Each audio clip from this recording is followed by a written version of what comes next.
আমার গুরুদেব ভোলে বাবা ভোলে বাবার কাছে আমি পুজো দিতে গিয়েছিলাম। আমার পুজো দেওয়া হয়ে গেছে।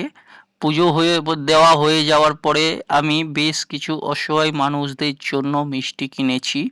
কিনে যতজন অসহায় মানুষ ছিল সকলকে প্রায় আমি মিষ্টি দিলাম। প্রায় 50 জন ছিল, আমার সাথে আমার মেয়েও ছিল। যাদের যাদের আমি মিষ্টি দিয়েছি সকলেই আমার মেয়ের মাথায় হাত দিয়ে এবং আমাকেও মাথায় হাত দিয়ে সকলেই আশীর্বাদ করেছেন।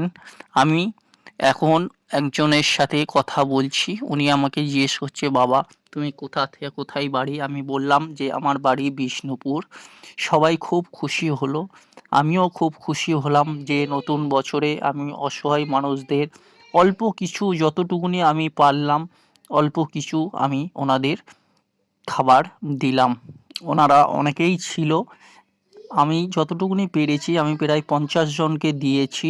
বাদবাকি আর তেমন কাউকে দিতে পারলাম না, বাদবাকি সবাইকে টাকা দিয়ে